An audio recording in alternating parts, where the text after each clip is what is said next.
नमस्कार, मैं हूं अविनाश और आप देख रहे हैं देशवा न्यूज। देशवा न्यूज से राजनीतिक तक की इस खास पेशकश में आपका बहुत बहुत स्वागत है।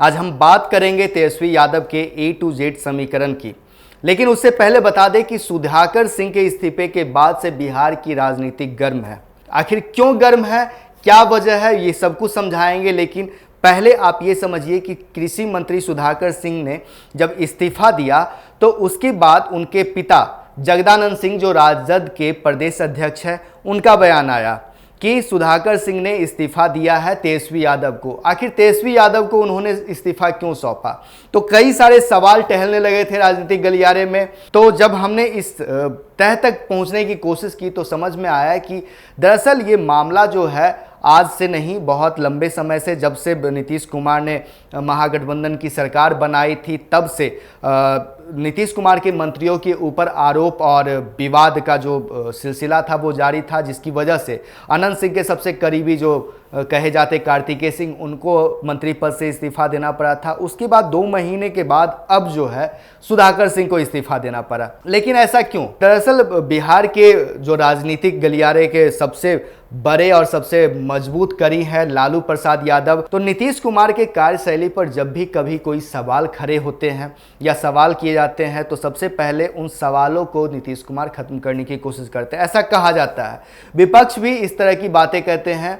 लेकिन सबसे पहली चीज क्या है कि घटनाक्रम जो शुरू होती है वो सरकार बनने के बाद कृषि मंत्री सुधाकर सिंह पर आरोप लगते हैं घोटाले का, जिसका उन्होंने जवाब देता है कि घोटाला मैंने किया नहीं है, लेकिन हाँ ये जरूर है कि सरकार में जो अधिकारी हैं वो चोरों की जमात है। जी हाँ, उन्होंने चोरों की जमात तक कह दिया था, जिसके बाद से ये सिलसिला जो है विवाद का, नीतीश वर्सेस सुधाकर सिंह, लगातार आरोप प्रत्यारोप लग रहे थे।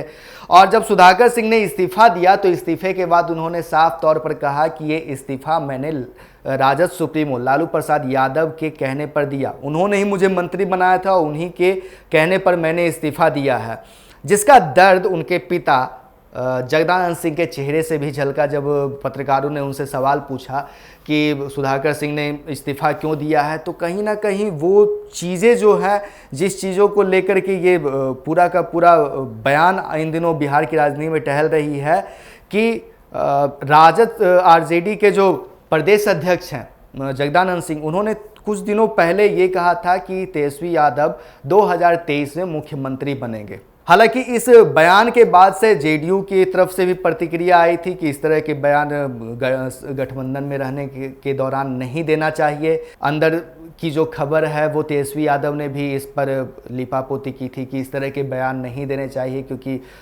नीतीश कुमार वर्तमान में मुख्यमंत्री हैं और 2023 में क्या होगा नहीं होगा ये किसी को पता नहीं। लेकिन जब सुधाकर सिंह का इस्तीफा आया तो ये ज़रूर सवाल पैदा होने लगे कि कहीं ना कहीं ये जगदानंद सिंह के उस बयान का एक्शन का तो रिएक्शन नहीं है। जी हाँ, एक्शन का रिएक्शन, क्योंकि सबसे पहले आरजेडी के ही कार्तिकेय सिंह बाहर होते हैं मंत्रिमंडल से।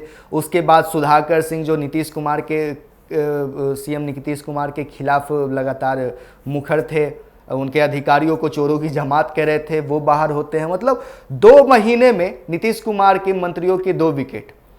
तो अब जब 2 मंत्री बाहर होते हैं तो जाहिर सी बात है विपक्ष को एक मौका मिल जाता है। और विपक्ष में जो सबसे ज़्यादा हमलावर रहते हैं वो हैं बिहार के पूर्व उप मुख्यमंत्री सुशील कुमार मोदी। दरअसल सुशील कुमार मोदी ने इस चीज़ को लेकर नीतीश कुमार पर निशाना साधा। उन्होंने ये तक कह दिया कि तेजस्वी यादव को अगले साल 2023 में मुख्यमंत्री बनाने की जो डील सार्वजनिक की थी जगदानंद सिंह ने, उसी का बलिदान सुधाकर सिंह को बनाया गया है। मतलब उन्होंने कहा कि 2 महीने में 2 दागी मंत्री की विदाई हो जाती है, राजनीतिक अस्थिरता और महत्वाकांक्षी नीतीश कुमार की फजीहत बढ़ने वाली है।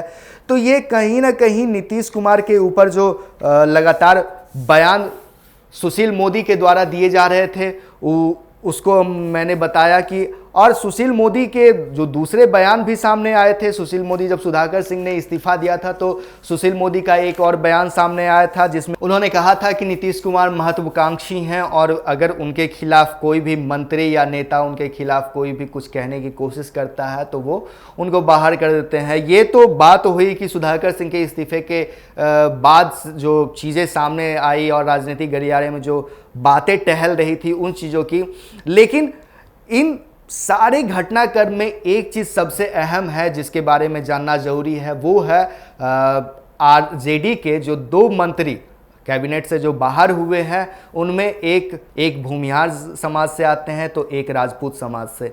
मतलब तेजस्वी यादव का A to Z जो समीकरण है, जो उनका कहना है कि हम A से लेकर Z तक के सारे वर्गों को साथ में लेकर चलेंगे, वो कहीं टूटती हुई नजर आ रही है, वो बिखरती हुई नजर आ रही है। खैर, आने वाले वक्त में इसको शायद तेजस्वी यादव संभाल ले। 2023 में 2024 में जो लोकसभा चुनाव होने हैं और 2025 में विधानसभा चुनाव होने वाले हैं, तो इन सब चीज़ों को लेकर वो शायद संभाल ले। लेकिन फिलहाल जो चीज़ें सामने आ रही हैं वो कहीं ना कहीं संभलती हुई नज़र नहीं आ रही है, क्योंकि तेजस्वी यादव एक तरफ तेजस्वी के जो समर्थक हैं, तेजस्वी यादव के जो नेता हैं, यहाँ तक कि प्रदेश अध्यक्ष जगदानंद सिंह हैं, उन्होंने भी तेजस्वी यादव को मुख्यमंत्री बनाने की बात कही है कि आने वाले दिनों में मुख्यमंत्री तेजस्वी यादव होंगे और नीतीश कुमार, सीएम नीतीश कुमार केंद्र की राजनीति करेंगे। मतलब वो जो प्रधानमंत्री वाली बात थी कि नीतीश कुमार प्रधानमंत्री पद के उम्मीदवार होंगे, उस चीज़ों को जस्टिफाई करने में लगी हुई है। तो काफ़ी गहमा गहमी अभी और भी देखने को मिलेगी राजनीतिक गलियारे में। जो भी खबरें सामने आएगी वो हम आप तक जरूर लेकर आएंगे। तब तक के लिए देखते रहिए देशवा न्यूज। सिर्फ खबर दिखाना देशवा न्यूज का मकसद नहीं, देशवा न्यूज की कोशिश है कि समाज की सूरत बदलनी चाहिए। देशवा न्यूज पर वीडियो देखने के लिए लाइक करें, सब्सक्राइब करें, साथ ही बेल आइकन दबाना न भूलें।